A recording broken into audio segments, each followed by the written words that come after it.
I don't believe what I just saw. This is one of the great moments in the history of baseball. I believe in miracles. Yes! Is this the dagger?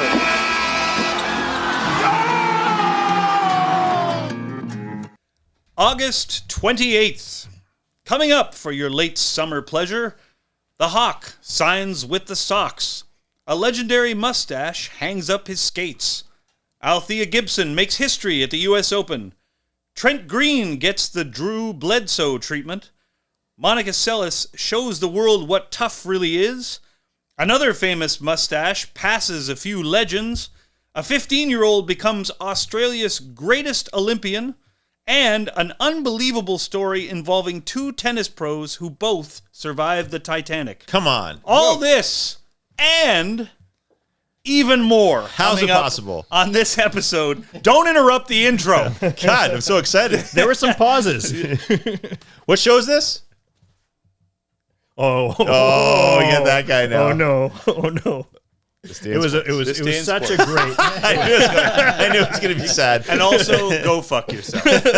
Yeah, this day in sports. There were some pauses. I'm going to remember that. Oh, damn it. Damn it. That was great. I didn't make that note. I filled them. I think Sandy was just jumping in because, I think it was sort of like a give and take. No, he wasn't making comments. He was just jumping in.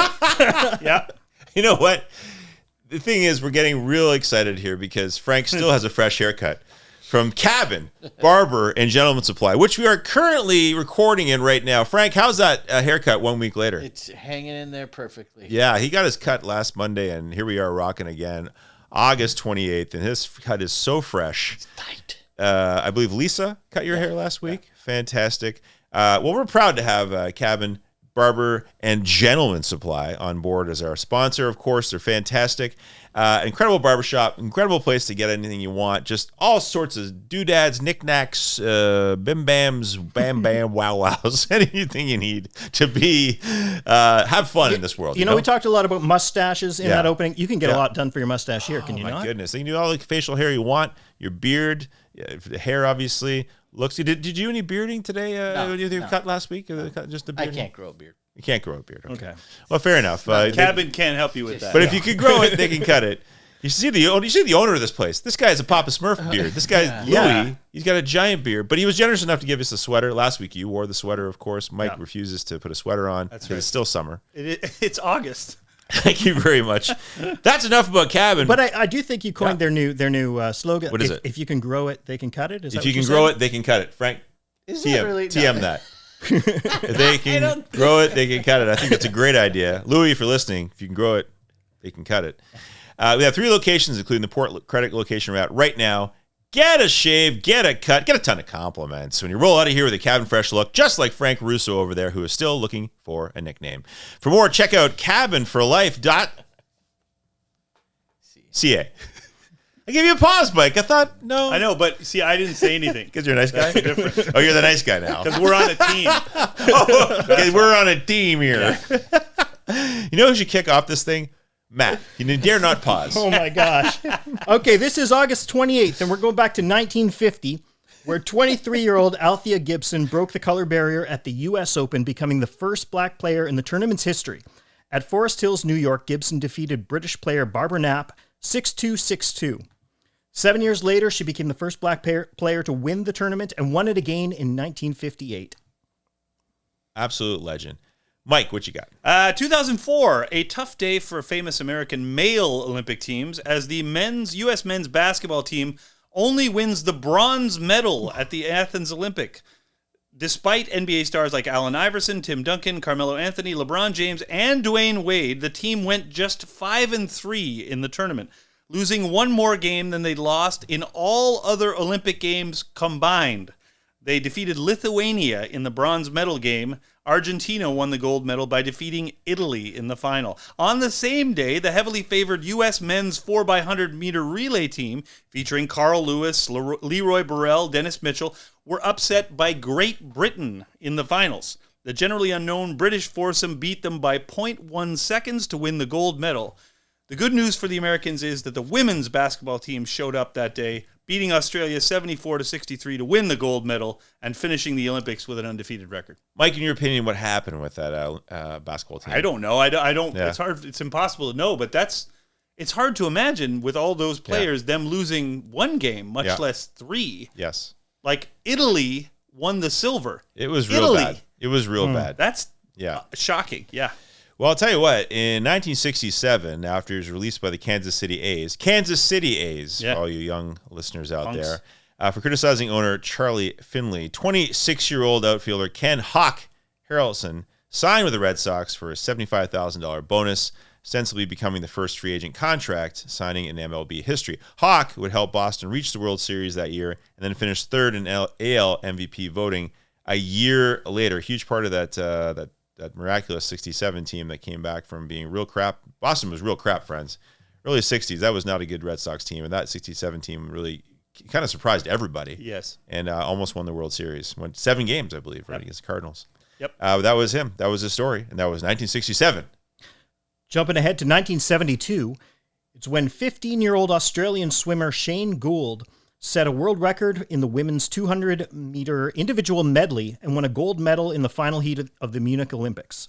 She also won 2 other gold medals in Munich, but retired from swimming a year later due to pressures put on her by the media. I believe she's the only swimmer to hold all freestyle world records at the same time, like the 100-meter, 200-meter, 400-meter, 800-meter, 1,500-meter, and then the 200-meter individual medley 15 at the years same old. time. And she retired when she was 16 or something, right? Yeah. Whoa. It's incredible. Amazing. 1987, during an 8-1 win over San Diego, Phillies third baseman Mike Schmidt hit the 522nd home run of his career. It vaulted him ahead of both Willie McCovey and Ted Williams on the MLB career home runs list. Frank Thomas later tied McCovey and Williams with 521 career homers as well. This is a draft we could have later, but I want to bring this up. Mike Schmidt, I think, is the only player at his position in MLB history who is clearly the best. Third base, he's the He's best the ever. best. He, like, as great as George Brett was, Yeah. I don't think there's much argument that Mike Schmidt is the best third baseman of all time. When you incorporate defense and everything, like he won a bunch of Gold Gloves, he hit the 500 and plus home runs. He was MVP 3 times. Yeah.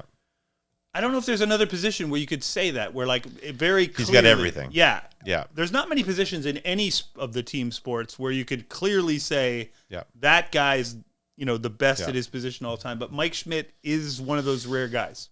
Yeah, and you try to put up an argument, but at the end of the day, I have to agree. There's a lot of people that come closer. There was, we talk about like Brooks Robinson being better defensively, probably the best defensively, but overall package hitting, it's hard to argue that. Yeah, I mean, Eddie Matthews hit 512 home runs, Yeah. but Eddie Matthews was not. But he had weaknesses. Like he wasn't that great against lefties. And he didn't Like, play third base his whole career. Schmidt No. did.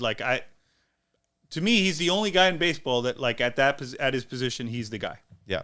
Everything else, there's at least a good debate. Yep. Anyway, Mike Schmidt. That would be a great draft. Yeah, that would Okay. be it'd be I'm really down. hard to do though. What's that, Mike? I'm down. I'm ready. Okay. Let's do the draft. Let's do it. Let's do it. No research. Let's go. Okay, well, I take Mike Schmidt. I really like this one, and this is fantastic. 1976, in front of over 25,000 fans at the King Dome in Seattle, the Toronto Metro's Croatia won the Soccer Bowl. Take that in.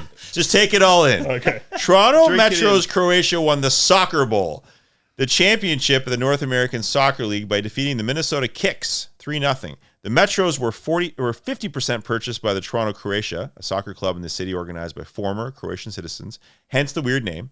And the team would become known as the Blizzard in 1979. More familiar people already know the Blizzard, and stayed competing in the NASL until it folded after the 84 season. That is something I did not know about. I knew about the Blizzard, of course. Yeah, But Soccer Bowl. yeah, There it is. that was a thing. Yeah. Yep, Minnesota Kicks. sure. That's actually pretty good. Pretty good. I don't It's a mind lot Minnesota better than Kicks. Metro's Croatia. Yeah. Yeah.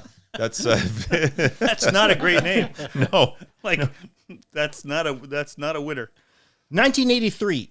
At the World Series of Golf in Akron, Ohio, Nick Price won his first PGA event, defeating Arnold Palmer by 4 strokes to become the event's first ever wire-to-wire winner. The win somewhat helps ease the pain of having blown the previous year's British Open to Tom Watson by 1 stroke after he blew a 3-shot lead in the tournament's final 6 holes. Wire to wire, that's pretty amazing. Yep. Just hold him up the whole time. 1914.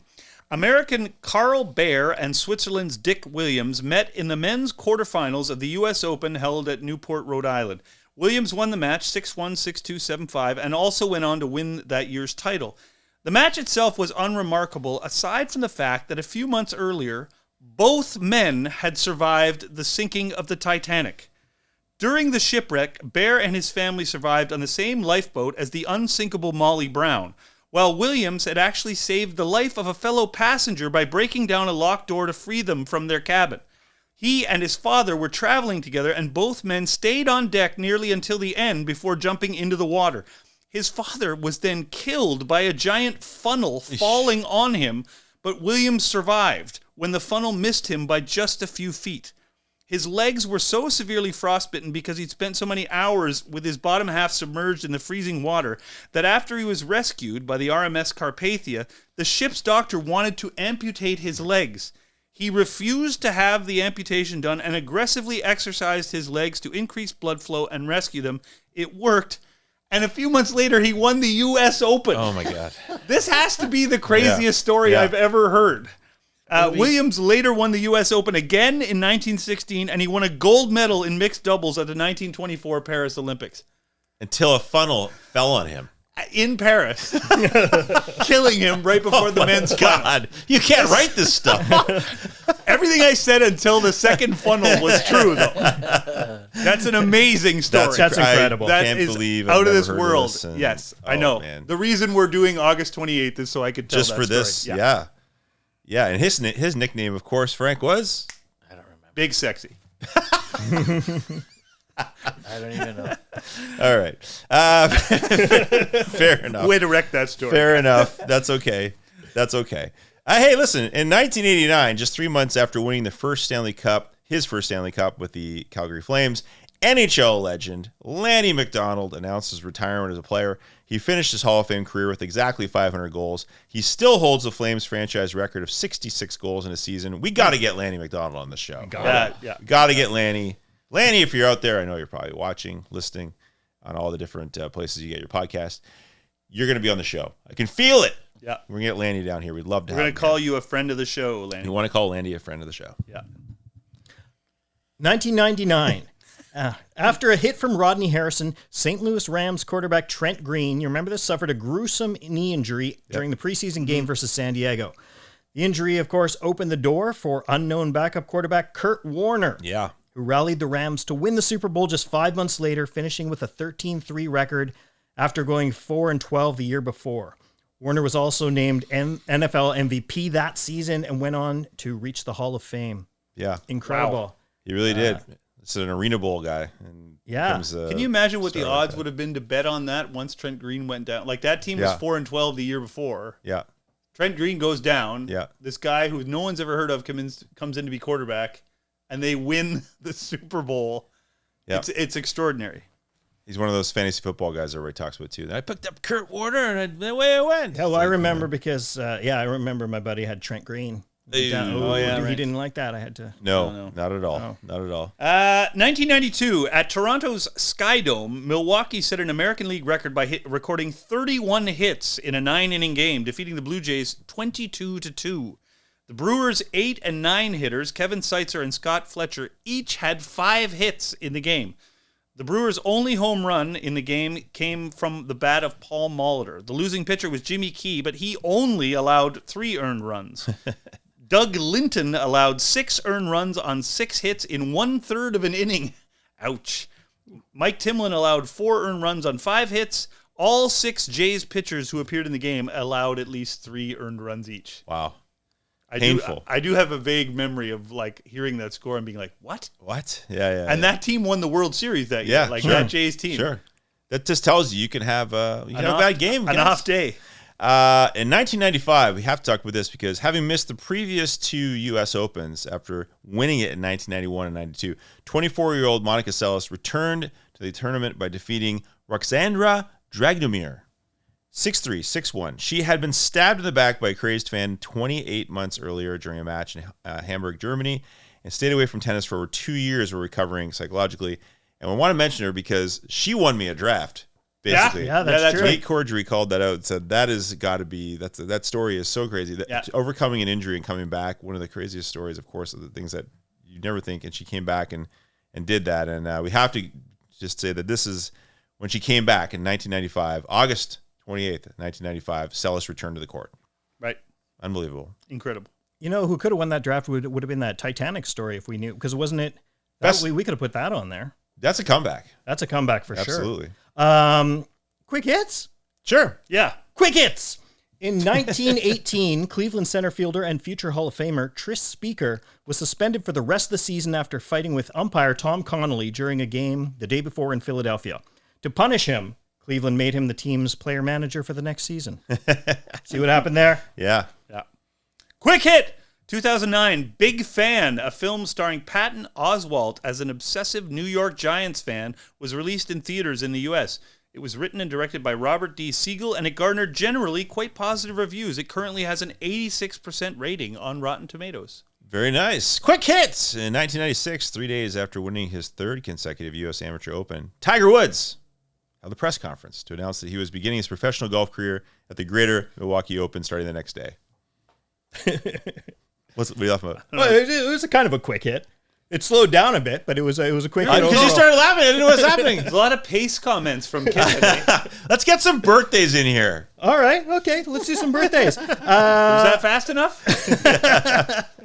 In 1932, Hall of Famer and 1959 Hart Trophy winner Andy Bathgate was born in Winnipeg, Manitoba. Oh, yeah. 1936, infamous MLB umpire Don Denkinger was born in Cedar Falls, Iowa. Everyone listening in St. Louis right now just threw up. Yeah, absolutely. Well, I'll tell you what, happy birthday, 1950, Yankees pitcher Cy Young winner Ron Guidry in Lafayette, Louisiana. Louisiana Lightning. Yes. Huge part of that 77 Yankees team for sure. 1958, happy birthday, gold medal winning figure skater Scott Hamilton in Bowling Green, Ohio. All right. Happy birthday. This is a big one. 1969 NHL Hall of Fame center, soon to be inducted Hall of Fame center, Pierre Turgeon in Rion, Quebec. You know what, friends?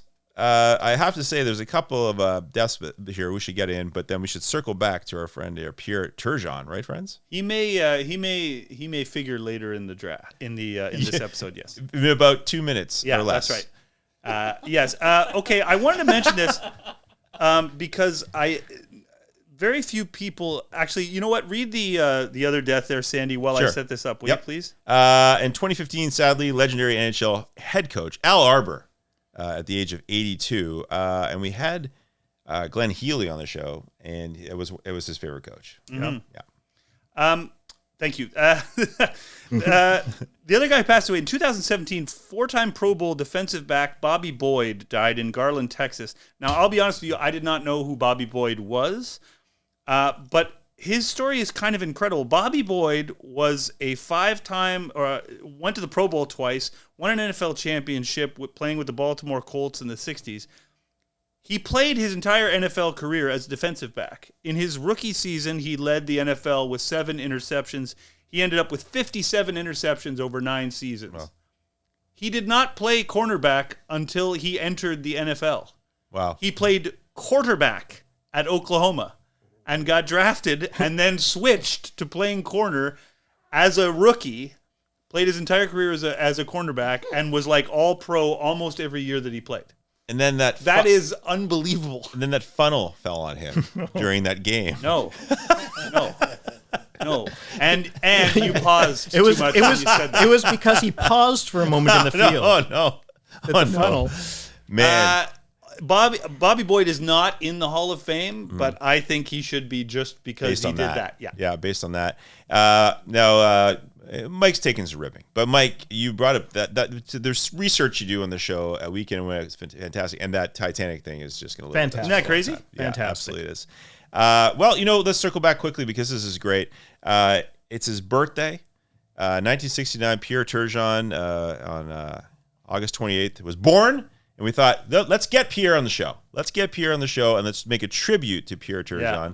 We're going to, much like we did for Glenn Healy, we're going to pick, each of us is going to draft a team that basically is reflective of Pierre Turgeon's career. These are the best players he played with that are not Pierre Turgeon, people he played with. We're going to assemble a team each. And because Glenn Healy said last time, hey, you should include some coaches in this, and as we said, Al Arbor, we're going to include coaches in this draft as well and see which of the coaches Pierre can get into. I'm sure he'll have a reflection on all his coaches and all his players. So let's draft our favorite Pierre Turgeon lineups. Let's get him in here to judge it. And I believe our first pick is myself. I'm the one who's going to dive in first to pick who I think, and these are a starting lineup. So you're going to have your goalie, you have your center, left, right, 2D, and a coach to make up your team. And I'm going to kick it off because I want to have a great goalie. I'm going to go with Patrick Roy. I don't think it's tough to beat. It's a great pick. Sorry, could you spell that? I'm just writing. Yep. It's Wa A T. It's Roy. Patrick Roy. Oh, Thank Wa- you. Thank you okay. very much. Thank you very much. I've heard of him now. Okay. Thank you. Well, you're from St. Catharines. You probably thought it was Roy. It's Roy. I think that could have been the consensus number one overall pick. But I'm going to go for positional scarcity. And I mean, all these players are great. Let's not don't get me wrong. But I'm going to go with left winger Dave Anderchuk. Dave Anderchuk. Okay, good pick. Hall of Famer. And I mean, played for a bunch of different teams and was good for. I mean, he finally won with the Lightning. Yeah. But he played for. I mean, he's obviously great with the Leafs too. That '93 playoff run. Yeah. So great. Yeah. So great pick. Okay, it's to me. I will take right winger and many time goal scoring champ Brett Hull. Yeah. Who played with Turgeon in St. Louis. They were on a line together for a couple years. They were pretty great together. Brett Hull. And those three already. This is unbelievable. We're I just know. getting started here. We're just getting, and it's amazing how many guys Pierre Turgeon played with. Like, it's truly remarkable. Yeah, a lot many of different great teams, a lot of players. great Yeah. players. Well, I'm going to go to someone who's actually a little bit forgotten, I think, at times, but Mark Recchi. I think he gets a little bit forgotten within there. I'm going to go in and grab him and get him on the wing. Yeah, great player. Okay, I'm going to go ahead grab somebody who could have been the first number one overall pick. I'm going to grab centerman Joe Sakic. Yeah. Yeah, he did pretty well. Yeah. Wow. Worked out okay for him. And so popular. Everyone loves Joe Sakic. I think those guys played together, Turgeon, Sakic, or to remember that they I mean, I think Turgeon was sort of playing at the end of his career when he played with Sakic, but nevertheless. Yeah. I'm going to break both of the Winnipeg boys' hearts here, and I'm going to take center Dale Hawerchuk. Yeah. Yeah. They played together in Buffalo. Hawerchuk, one of the all-time greats and one of the all-time great human beings, I think, who played hockey.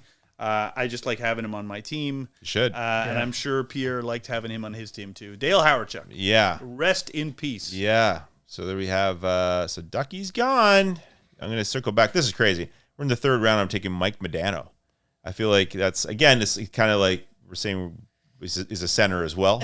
But if you're playing with Mike Modano, you're talking about a great guy, again, leader as well. And it's funny, you want to just put a bunch of names out here because you want to hear what Pierre has to say about them. I'm curious about Mike Modano. Yeah. Okay, I'm going to go with the defenseman. I'm going to take defenseman Al McInnes. Mm-hmm. How about that slap shot? Yeah. Wasn't bad. I think that's the number one guy that if you're like on a power play and you want to just get an absolute boomer from the blue line, Yeah. you're feeding that back pretty fast. Didn't he win every year in the hardest shot? Yeah, the hardest shot. contest? I think he's the initial guy, I think, first of all. Right, yeah. Okay, I'm going to take one of the very few defensemen ever to win the Hart Trophy, Chris Pronger. Pretty good. Yeah, there's not much you I can say. tell by the pause afterwards. Yeah. That, I mean, he was an incredible player for a long time, and boy, it's incredible who he played with. Like the people we're checking off here. I was debating between McInnes and Pronger, and it was a tough decision. I'm going to jump in on coaches. There's down to two, and it could be one or the other really. Joel Quenneville. I'm gonna go with Quenneville. He played with him quite a number of years. An important coach, I think, to him. Although I think I might have made a mistake because I forgot on my other side, but I think I'll go Joel Quenneville. Well, I will jump on the coach bandwagon here, and I will a coach run. I'm going to take Al Arbor. Yeah, that's what I was thinking. Well, about. I broke your guys' One or hearts the with the other. Dale Hawerchuk. Yeah. So You can take Al Islanders Harbour fan. and piss 4 me off, cups. yeah. I mean, yeah. Okay, then I will take my other defenseman, who is won a Norris Trophy. Who I think every defenseman we're going to take did. Rob Blake, where they played together, I believe in Colorado. Was that where they would have played together? Or Yeah, yeah, that's right. Rob Blake is my second defenseman. How many teams did he play on? He played on like 6 different teams. 6 different. I think teams, every defenseman we've taken so far is in the Hall of Fame. Yeah, and that trend will continue, I Yeah. suspect. It will indeed, because I'm going to go with Phil Housley. So if you're getting Phil Housley, you got another Hall of Famer right there. Yep. Wow. Okay, I should have said that. You 'cause I don't wanted- only have to take Hall of Famers, but you Yeah, really do. I was hoping Housley would drop to me, but I would certainly feel great about getting another Hall of Famer at defense, Sergei Zubov. Zubov. Yeah. Like he's the last defenseman taken. No, I still got one to You go. still want that? Oh, Okay. Yeah. I'm going to probably have to break the trend of Hall of Famers. Okay. Okay. For my goalie, I'm going to take legendary and Hall of Famer Grant Fuhr, who they played together in Buffalo, I believe. Yep.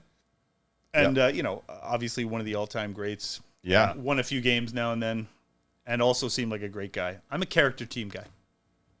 You put a character team together. Well, yeah. Okay, sure. Except for Brett Hull, maybe. Yeah, that might be fair. I got Howard Chuck to balance. Pronger's questionable too. Yeah. Let's Oh, keep yeah. going. Right. So maybe not. Rob Blake's a good guy, Oh, yeah, they're great. They're all great, but maybe some questions. but maybe not. I think it's your picks. It is just taking my little sip here, getting ready for this dramatic moment. Well, don't take a pause. This is another late great player, Pavel Demitra. That's someone who sometimes gets, I think sometimes gets forgotten, but I think Pavel Demitra is so good. And those are the years I think he was in St. Louis. It was the Blues years with Turgeon. You guys have both taken your goalie, and we're all going to have Hall of Fame goalies because I'm taking Ed Belfour. Yeah. That'll do. Nothing wrong there. A couple of Vezina's. Yep, Mike could have had a character guy. I'll give you $1 billion not to bring that up. Okay, I need a coach, and I love that this is the third of the coaches, and clearly I think he probably is third. Yeah, But Ken Hitchcock yeah. is third. Yeah. Ken Hitchcock is like top 5 all time in wins, I think. Coached him in Dallas, so he's my head coach. Final round. Yes. This will not be a Hall of Famer, but he was captain at the time. Darian Hatcher. He was quite a leader, quite a good defenseman. You got a lot of sandpaper on your team now. And he's come up a lot. He's come up a lot, and just in passing with some of the guys, and Healy included, going like, that is a guy that would, if he rattled you on the boards, you'd not forget it. That's a big boy. He'd hurt the next day. Yeah. My final pick, I need a right winger. He might not be Brett Hull, he might not be Mark Recchi, but he is Alexander McGillney. Yes. And he could play, he could score. He was a fantastic player. Calling him a right winger, that's what, Hockey Reference has him as. Yeah, it's controversial, but yes. I mean, I'm curious what you think, but it's a winger. I'll give you that. Yeah. I'm just positive. Yeah, but I always remember when McGillney defected. There was a picture in the Toronto Sun, and he's like in like jeans and a leather jacket by like railroad tracks. Like it was like they were doing like a Corey Like a Hart Sunshine Boy? It was like almost like Corey Hart album cover shot. It was just like he's got his jeans. Russian guy's got his jeans and leather jacket now. He's ready. Just give It was him like a Big Mac, he'll be all so set. obvious. It was like, oh, good Lord. And I guess this is the last pick of the draft. Yes. Yeah. My left winger is Alex Tanguay, Yeah. who I think is a bit of an underrated player historically. No, I don't think he's in the Hall of Fame. No, he's not. And I don't think necessarily he should be. I'm just saying I think he's a bit of an underrated player, and he's my left winger. That era of the Avalanche when they were just stacked with Unbelievable, those right? guys Oh my was God, unbelievable. By the way, I want to point out, because I think Yeah. this is really interesting, Pierre Turgeon, who we're going to talk to, the only guy, I believe, in NHL history to score 80 points in a season for 4 different teams. Oh, really? Yep. Wow. Okay. That's pretty impressive. Yeah. Because he's not with the same team, sort of with the same Yeah. players. He's got to Yeah. go into different systems. And obviously he was still a scoring machine, wherever he went. And he was in a connection to this day in sports. He played with Glenn Healy, but he was traded for Matthew Schneider. Yeah. So friend of the podcast. It all Matthew ties Schneider. in. It all comes together. Yeah. Well, I'm super excited to get Pierre Yeah, on me the too. show. I'm It's his geeked. birthday. So what did we get him? This draft. Yeah. Here we go. We did it. We have assembled. We have got our judge. It was absolutely, in my opinion, seamless. And we're going to jump in because I want to introduce this episode's judge was chosen by the Buffalo Sabres as the first overall pick of the 1987 NHL draft. He went on to play 19 years in the NHL with the Sabres, the Islanders, the Canadiens, the Blues, the Stars, and the Avalanche. He scored 515 goals, racked up 812 assists. That gets you 1,327 points. Not too bad. Along the way, he won the Lady Byng and became a beloved fan favorite, regardless of which team you're a fan of. You love this guy. And finally, he's going to be enshrined in the Hockey Hall of Fame this year. Yeah. And perhaps most important of all, it's his birthday today. So please welcome to This Day in Sports, Pierre Turgeon. Thank you so much for joining us. This is fantastic. Woohoo! Woohoo! Well, thanks for having me. Appreciate that. That's awesome. Pierre, it truly, the three of us are fans of all sorts of three different teams, and I know that everyone loves you. It really is so true, and it's so funny because I said to my wife, Pierre Turgeon's going to be on. She said, when I was a kid, he signed my Tiger Beat magazine. My dad said, get him to sign it. He's important. So you've touched so many lives, and so many people love you. They're so excited. That's funny. It's so true. And she said, when I was a kid, imagine that. That means that I got some age in front of me. Getting a little older, I gotta say. Yeah. Aren't we all? Yeah. But anyway, it's just generally with fans so excited to see you, and they're so excited about the Hall of Fame this year, obviously, and we're excited to have you on the show. We just have like general questions, and or just to kick off before we get into the draft that we want you to talk about. My just general question is, you're kicking around on like a Sunday afternoon, you're going to watch a movie at home, you're kind of just taking it easy, you got your sweatpants on, you open up your wardrobe and you see all the jerseys of all the teams you played for. Which one are you most comfortable in? Which jersey do you put on and go, this That's a tough question. That's a great question, but it's a tough question because everything where I played, there was something. Got drafted in Buffalo. I mean, as a young kid, 18 years old, and Gilbert Perreault was there just retiring. And the year before, 2 years before, next thing you know is now I go to the New York Islanders, played for Al Arbor, Bill Torrey, and the team we had. And then you go to Montreal Canadiens. I mean, I grew up watching the Montreal Canadiens. So another jersey that's incredible. It's really hard. St. Louis, go to St. Louis, the players we played with, what a city to play hockey. So, and then Dallas, I mean, it was 3 years and loved Dallas. What a city. It was the hardest move to do with the kids and the family because it was a great place to raise a family. And then finished my career in Denver, Colorado. What a great place also. And the Avalanche was just Pierre Lacroix was there, and Pierre Lacroix was my agent for many years, and he was a dad. And, so all the jerseys had something. So to say I have one, in particular, it's really hard because, and then I go back, maybe I could say Montreal Canadiens just because I was a kid and grew up looking at Montreal Canadiens. And on top of it, I was able to, as a captain there, it was just the right place, the right time. And I was the captain there. And then we closed the forum, opened the Molson Center, and the ceremony with the, and the rocket in the middle of the ice with the, 7-minute, ovation. So all this is just... It's got something for sure, and but it's hard to say I have one jersey that I really like, but the Montreal Canadiens, sure, because I grew up there. But so that feels more like home. That's a bit of a home. Sure. Yeah, but all the other jerseys, incredible, Of course. Yeah, pretty legendary. Yeah, pretty good group of teams. Yeah, for sure. Oh yeah. I'll go. You want to go, Mike? Yeah, sure. Pierre, I'm a big, longtime Islanders fan. I'm sure you've been asked about this too much. I don't want to rehash the whole story of it. I know what you're going to ask, but go ahead. No, I don't. I bet I'm trying not to be typical. When you came back, you toughed it out and came back and played that series against Montreal after the injury. That's right. I just want to know what percentage, would you say you were at when you played in that series?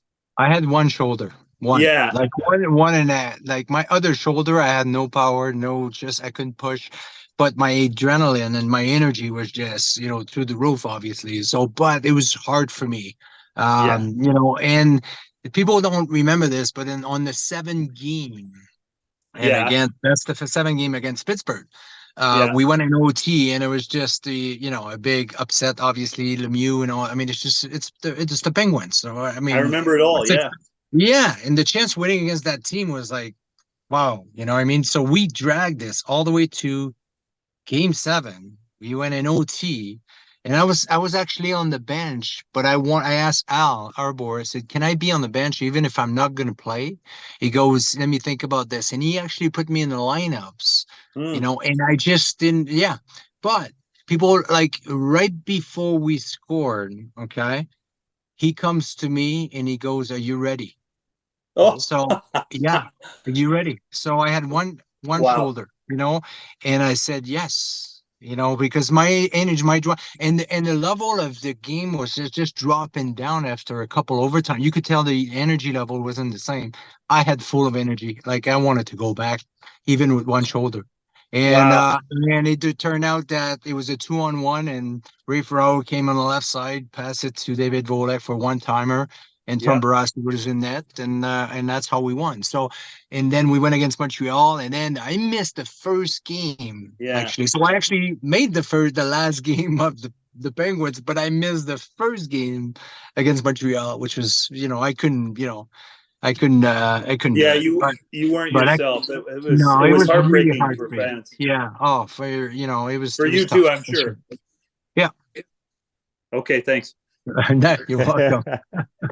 Okay, my final question for you here before we get in is I want to go back to October 21st, 1987. So this was your first NHL goal. And I want to know, in that moment, who was more proud, you or your brother on the opposing team? I can't answer for my brother, but I was extremely proud. Obviously, it took a couple games, 7 or 8 games, I think, if I'm not mistaken. Next thing It you was know the is I seventh got two. game, yeah.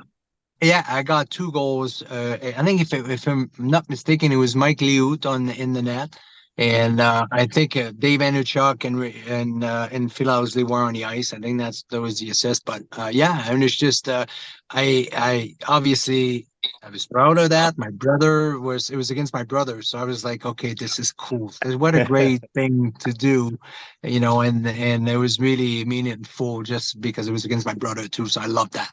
Yeah, he was on Hartford at the time, and they came Yeah. in, and yeah, so I think he had 2 goals on the season so far. You had 2 assists, but you still hadn't had your first NHL goal, so you guys each That's had two. right. It's pretty That's cool. right. Well, I just wanted to wait to score against Hartford to make sure there was a Yeah, it's yeah, right. for sure. Yeah, sure. Yeah, sure. That's what it was all about. That's what it was all Yeah. about. So Pierre, we wanted as a tribute to your birthday. It's a big year for you, obviously, in a lot of ways. Obviously, the Hall of Fame, Yeah. but particularly on your birthday, we wanted to draft 3 teams Yeah. of guys, a starting lineup of people you guys you played with, but also a coach. We threw in a coach, and that coach is an add-on because Glenn Healy said throw in a coach because the guys want to talk about also the coaches they play with, which you thought was a great thing. So add that for yours. So maybe let's talk about just through team by team, perhaps. So team one, you've got Mike Modano, Pavel Dimitra, Mark Recchi, Phil Housley, Darian Hatcher, Patrick Waugh, and Joel Quenneville. So talk about some of those folks that you were playing with. You're saying, wow, like it's crazy when you think about it. Mike Yeah. Modano could fly. What a great guy, good person, incredible hockey player. He could fly. He could create it with his speed. I love playing with him, obviously. So great player. And then Pavel Dimitra, wow, underrated guy. Like to me, he could make a pass and find your stick, 2 legs, 2 sticks, and over 3, legs. And he was so good to create in small areas of the game. He was unbelievable. He was a great guy to have in the locker room. But as far as I know, he was good, but I think he was underrated even. So incredible hockey player. Mark Recchi, you better have your stick ready because it's coming hard on your stick. Hard. He lasered that puck and he could find your sticks. Incredible. What a hockey player. Phil Housley, turn on a dime, goes in a corner. You challenge him, you think you're going to have him? You're not. Because all of a sudden he comes out in that corner so quickly, it's not even funny. Like, yeah, that's how good he was. Like, just, and Darian Hatcher, I mean, obviously, tough guy to play against. I actually had a chance against St. Louis. We played against him a lot. But he brought something to the game that it was gritted, like it was tough around the net, and you make sure that when you came around the crease, he was good. He was really he made it hard for you to be there. And great guy, Patrick Waugh. Wow, he's an incredible goalie. Obviously, that's why he's done what he's done. And when the game came on the line, a lot of times he made that big save for you. So Joe Quenneville, friend of mine, wow, what a coach. Love playing for the guy. He's Quinville. He's a guy that he made sure you were accountable for what you did on the ice, and he was fair. That's what I love. I love to play for him because he called you when you didn't do, and he wanted it. And then when you did right, then he came back to you. He said, "Good job, keep it rolling, man. That's good." So I love playing for Joe Quinville. So the first team is a great team. Yeah. Well, as you say, these are all pretty big wows because we went through this list, and with the longevity you play with and just the talent through those ages is a wow for all of us. Yeah, for And sure. and there's no bad choices. We know that there's no Yeah. bad choices for sure. Yeah. That's all. But okay, so we want to move into team two. So team two is Joe Sakic, Dave Andreychuk, Yeah. Alex McGillney, Al McInnes, Sergei Zubov, Ed Belfort, and Al Arbor, who we've talked about. So not another wow again, of course. Yeah, for sure. Joe Sakic, first class guy. He's a friend of mine. What a hockey player. I love playing with this guy, obviously, on the same team. He's a clutchy guy. Game came online. All of a sudden, there's a big goal happen. Well, who was involved? Joe Sakic, So, wow. Dave Andreychuk, why? He wasn't fast. But you know what? Very slow, but I'm going to say incredible in front of the net. He was able to protect the puck well. And there's a guy I learned something from early in my career. He always said to me, funny thing, he goes, you know what? Talk on the ice. When we're on the board and we're competing for the puck and you're beside me, when you're communicating and we're talking, it's like having another players with you on the ice. So it's a six player. So talk, so that's something I learned from Dave. Incredible guy. And then he put the puck in the net. He didn't have much room for 5-0 big like this. It was right in there. Incredible. Wow. And Mugilney, I had a chance to play for 2 years with Alex. He defected during that time, so all the story that came out, wow, it's just when I remember from him, his mom flying, she was allowed to come see him, and I remember her going to the grocery store and just getting on her knees, starting crying just because of seeing all that story was just still today, just incredible. But Alex, he fly. Yeah. He was creating with his speed. When he came on you with speed, you're like, oh, you better back up because you know what? He's going to make you look bad. So he was a good player. Al McInnes, great friend. This guy, everyone talks about his shot. What a great shot. But you know what? His vision, wow. He had a hard shot, but he knew what he was doing with that hard shot. He knew exactly where it was going.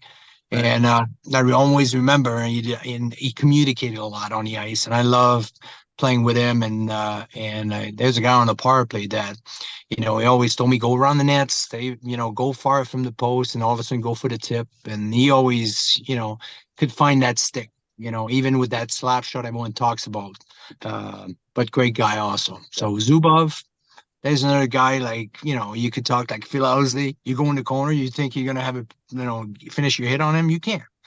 Because he's too quick. He's just, all of a sudden he gets that body going and he moves around and you think he's gonna get old. No, because he knows what's going on. He was able to see that play coming up, and what a hockey player. He's incredible. And he was smoking. I don't know if he's still smoking. That's crazy. He was smoking. What the hell? That's crazy. But you know what? He was an unbelievable hockey player. So and then Eddie, his intensity to the game and brought it in, and we had a chance to go eat with a lot after a hockey game. I used to go eat with him and his wife, and what a great guy. I mean, he's just intense. His focus was like when you get to the game. I mean, it was hard to. He didn't want to talk because he wanted to focus on on the game, and when the game came online, he made some huge save, and what a great guy, what a great goalie. Al Arbor. I mean, I can't say enough about Al Arbor. Very simple. It's just, I learned so much from this guy, from that person. What an incredible man. He was a dad to us. And he could get in your mind. I think his biggest quality for Al was you have 23 players, and he was able to adjust and push everyone differently. Some guys need to be pushed a little more, and some guys it was all about being positive with them, so but he was able to get the best of every guys, I think. on the team, and he's one of the reason why we beat Pittsburgh in '93. To be honest with you, he made us believe that we're gonna win because we will. And he goes, oh, and the guys were like, okay, let's do it. And But and Al we Arbor had a huge impact on the '93 because he felt like and I remember talking to his son, and he was telling me that he had fun those years because he proved everything. I mean, at the end of the day, it was him being there and having fun with us, just guiding us. And it was not about him, it was about the boys, and it was about, but we could feel that. So Al Arbor, wow, incredible man. and I think that's and I mentioned Glenn Healy, who he came on the show and said you got to have coaches on here, and Yeah, yeah. Al Arbor was his favorite coach. It was like that was his guy for sure. I love coaches like, I mean, Quinville and stuff. I mean, I love the man. Because Al Arbor, to me, I learned the most. He's definitely the best coach I had. Yeah. Wow. Yeah. Well, that's a universal, I think, feeling with him. And so now we're on to team three. We have a lot of wows. We're going to save some because now we're getting into team three. Yeah. We have Dale Hawerchuk, Alex Yeah. Tangay, Brett Hall, Chris Pronger, Rob Blake, Grant Fuhrer, and Ken Hitchcock. So Yeah. starting with Ducky there, Hawerchuk, what do we? There's more wows everywhere. Like it's crazy. You can't help to say wow. Yeah. Yeah. Dale, and I mean, Chuck was just a guy that could control the puck, slow down the play, creating, and he could bring one or two guys to him and just dish the puck behind someone for the late guy. He was able to find the shooters in the slot, but he was able to get places to get the puck and made sure he had enough time to create. And when he had the puck, if that makes sense, what I'm saying, It because does. hockey is about time and space. It's about, you want to have the time, so you go to places where before you get the puck, when you get that puck, you have time and space to do it. So that's what Dale was just creative. Like, he was so good around the net. He had hands, and he could see behind his head. Like, it's just crazy how good he was. Alex Tangay, guy that had, poise with the puck, patient. He could play on a power play. He could create. King came on the line. He was a guy that could make a difference too. And there's another guy, but he was, I love playing. I played against him, and I played, on the same team. And this guy, underrated, I think, was an incredible hockey player. Very good. Brett Hall. I mean, I can't say enough about Brett. Brett is, a little quick story about Brett. Sure. Got traded to St. Louis and played with Brett on the same line, for a couple of years. And Brett comes to me at the end of practice. He goes, give me your sticks. I said, okay, give me your sticks. He goes, your sticks is too stiff. I said, okay. He goes, you got to have a whip your sticks. I said, I'll show you how to do a one-timer too. I said, I'm 27 years old at that point. I'm like, all right, you're thinking I've been in the league for a while. I know what's going on. Okay, so far, yeah. Yeah, so I know what's going on. So Brett goes to me, he goes, go to the other side and showing me how to do a one-timer. Your hands away from your body, your hands come in. I learned something at 27 years old. Yeah. He teach me how to do a one-timer. You know what? And a bad pass to Brett is a good pass. He made it look like a good pass. His range was like so good. That foot or that 6 inches, a one-timer is hard to do.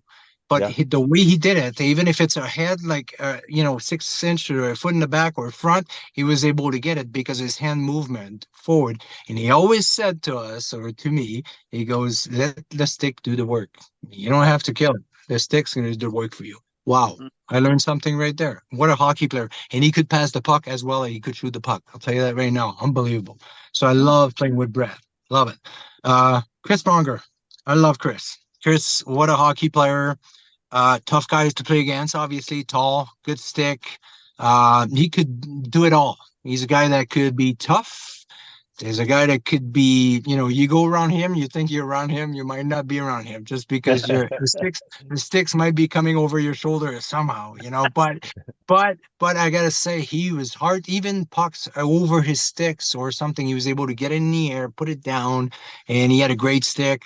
great vision. I mean, that's why his career was incredible, and I love Chris. I mean, obviously, fun thing, Dominic, my son, used to come in the locker room, and Chris used to talk to Chris. Chris used to talk to Dominic, my son, all the time. So it was really cool. So to see him being, he was really attentive to the kids too. And it was cool. It was really cool. So Chris, what a hockey player is. And well, that's why he had a career the way he had it, So Rob Blake, first class. And that's why when I say, I had a chance to go to LA, I was an assistant coach for 1 year. Rob Blake, Luke Robitaille, these guys, first class people. To me, they're just good people. And what hockey players are they? They were incredible hockey players. And Rob Blake could come out with his hip around. If you're in the middle of the ice, he was coming to get you. So you better have your head up. He was a guy that was able to just come across and just so he was really good at it, and he could make it look very bad. So a nice can opener to no kidding. Yeah, he was able to come across. Grand Fjord, I played a couple of years with him. Beginning of my career, I had a chance to go eat with him quite a bit, and the night before the game. So we used to hang out. So I love his story. I love, he's a legend. There's a guy, what he did in his career, and but the story he had, it was great. It was really nice. Great guy, great goalie, obviously, incredible career, but first class. Ken Hitchcock. So I played with Ken for a year, 2 years. So it was pretty short. I respect what he did in his career. Incredible achievement. Team Canada. He was involved in, with Dallas and what he did in Dallas. Very structured, lots of structure, and it was based more on team. And he's done a great job to create a team that was a good team, but he made sure that it was well organized and it was very structured. And a lot of respect for Ken Hitchcock for sure. So Pierre, you have always, as you said, this wow factor that goes through all of this. There's no duds. There's no duds in there for sure. Yeah. No. So who do we miss? Is there anyone that you played with that you're like, that person could have been on that list? Or did you guys are good. I'll tell you that right now. Everything you're just hitting is incredible. Incredible. You got the guys. I'm going to say Vinny Danfous. Vinny Danfous, underrated. Underrated. I think he's an incredible hockey player. You know what I mean? He created, what a career he had. Vinny was incredible in Montreal. I love playing against him. And a lot of respect because what he done in his career, and he's a guy that when they came on a line a lot of times, he stepped up and he was a part of that, making that different. So and I actually played with him and Mark Rickey on the same line for a short period of time. But I'll tell you this, it was incredible. You put your stick down, and it was coming to your stick. It was incredible. So Vinny Danfous is great. Obviously, when I look at the Islanders, I look at Steve Thomas and Derek King for me.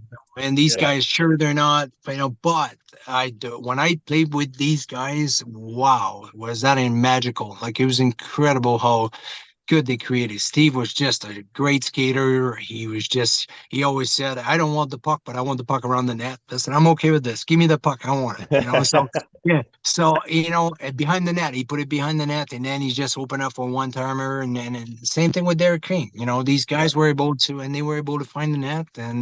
And Steve, with his speed, he was able to create, and he was able to really create turnover because of his, not a big size, but he was able to be physical, but he was able to get a lot of speeds, and with his speed and good stick, he was able to create a lot of turnovers and getting on the forecheck and driving the net and getting the rebound, all that stuff. So, and Kinner was more a guy that was able to put the puck on his sticks in front of the net. He found that hole. Like, it wasn't big, but he found it. So he was an incredible shooter. So go ahead. Big credit to you, Pierre, that those guys, I think, both had the best years of their career while they were playing with you. I don't think you're too modest, I suspect, to mention that, but I did notice that when we were picking guys. You're very kind. Well, thank you for saying that. But, it makes you realize that your journey in your career in the NHL, all the people you played with, the people that coaching you, and the advice you had, and you're so grateful for all those small little things that made you who you are. Mhm. And that, at the end of the day, you can't do it with other players. You can't do it without people around you, the people advising you. So you're very kind saying this, but at the same time, it has a lot to do with the people around you that made you who you are, I think. So Yeah, Of course. it's absolutely true. And I mean, this podcast would be nothing without Matt and Mike. So I I love it. Good stuff. Career years, Mike and I, thanks to Sam. Yeah. career Right. years. That's We're right. having our career year right now. Uh, Pierre, we don't want to hold this up any longer because we really That's want to. right. If you have to make a choice, which is very difficult, between team 1, 2, and 3 you went through, who would you select? Who is the team that you go, I gotta go? I'm going to say you guys did an incredible job. I'll tell you Thank this you. because you're hitting the spot. I mean, everything you're touching is incredible. They're incredible players. They're incredible people. But I would probably go with team 2. And the reason is this. I mean, Al is the Yeah. foundation, I think, of a lot of things that happens. And then, I mean, it's hard to say. There's a lot of good players everywhere. It's just I'm picking one. It could be I'm picking 2. It could be 1 and 3. Really, Yeah. it's so hard. It's hard to say. But team 2 would be probably the one that I would go for. Nice. I had That's a victory for Matt there, Mike. That's a victory for Okay. Matt, I guess. Yeah. This is Okay. Matt's Cool. team. Very cool. Uh, That's awesome. the draft was not without controversy what we got there. But I think this is a good moment for you because I don't want to say this is a good moment for you being on this podcast, but I mean this is a good moment for you because it really puts it into light, like all these players you played with, and if Crazy. you have that attitude about who's my supporting cast, who worked with me, who my supporting players. Yeah. Incredible, and they are lucky to have you, obviously. But that's a really cool reflection on life in hockey that's surrounded by all these guys. It's amazing. 100%. I think you said it. And you know what? It comes down to, you don't know until like you go junior, you play you good players obviously, and you go to the NHL. So you go from, the step from the junior to the NHL is humongous. And you could be extremely good at junior it doesn't mean that you're gonna make it in the NHL. Maybe you'll have a rare guy here and there that you will, but when you get to the NHL, next thing you know is you play with these guys, you're like, wow, okay, this is a different level. All of a sudden your sticks is on the ice and it comes to your blade. Like it's not like off, 6 inches forward or behind. It will happen, but a lot of times it's coming hard and it's coming crispy and it's coming on your blade, and you better be ready, because if you're not, it's going to be right by you. Right. And things that I always say this, and especially when you play with guys like this, you always got to be ready before the puck is coming. You can't get ready when the puck is coming because too late. It's gone. Yeah. So you got to be on a 1T ready, and it's coming. Because if you're getting ready when it's coming, it's passed right by you. So, but these guys are going to make it happen for you. I mean, playing with a lot of good players like this, for sure. If nothing else, we've given you a chance to practice who you should thank in your Hall of Fame speech. Reminding me of all these great guys. It's Mike Shera. I had something. It's in my Mike speech. Shera, Matt Kippen, Sandy Jobin Bevins. Those are the 3 people you have to thank in your. Listen, there's a lot of guys. Obviously, you could go on and have a list, and there's a lot of people, sure, that I want to thank. Obviously, and what a great platform to do it. Mhm. So I love to have the occasion of just doing that and giving back what. I'm so grateful, and first of all, to play hockey for a living. That's crazy, Yeah. And then playing with and getting paid for it. Wow, that's even crazy. It's just, and then next thing, all that is just amazing. And I was so blessed to do something I love, and even today, I still go on the ice a couple of times a week. I like it. It's something to. I'm just grateful for being able to do something for a lot of years and playing with incredible players during my career. So, and then, and like I said, even today, I get on the ice, I get in my own little place, and I love being out there, so it's pretty cool. Well, Pierre, yeah, Pierre. congratulations. Well- Yeah, exactly. Sorry, Mike. Yeah, congratulations. Go ahead. Absolutely. No, just gonna say Thanks. congrats. Mike was saying congrats, and Matt, are you not saying congrats? I'm No, saying congrats. Absolutely. Classic guy. Come on, Matt. Come on, Pat. Don't be mean. That's For, funny. the show. Pierre, you said about other guys, he's a legend, he's first class, and that obviously applies to you. We're all so pleased that you joined us on the podcast today on your birthday, which was so fantastic. Yeah, And so thanks for spending the time with us. It was great to look back at these guys you played with. It's unfortunate Matt won, but it's because of you. Again, you helped somebody else, and then Yeah, you helped. Well, thanks for having me today. I mean, I love it, and it's a great place to be able to share my experience and saying all the players I played with, and you guys did a great job with the draft, and incredible, and like I said, it could have been either one, so sure. I mean, it could be 1, 2, and 3. So, yeah, but thank you for having me. Appreciate that. Absolutely. Thank you, Yeah. Pierre. Guy, thanks. We'll see you guys. Thank you. Okay, take care. Okay, well, definitely, I think the Al Arbor pick really pulled it off for you, Matt. Rightly and I so. knew it was a Rightly so. mistake. Not Quenneville's a mistake, but I was like, oh, I should have gone Arbor. We all had a shot at Arbor. Who knew? Yeah, I kind of thought I probably should have. It just shows how influential he was. No, you I know that's like huge. That's to- absolutely huge. yeah. I know, and because his time with him was early, which I think was important. Quenneville's was longer, I think, but Arbor's was early. So in your formative part of your career, I think that really sticks with you for a long, long time. Yeah. for Sure.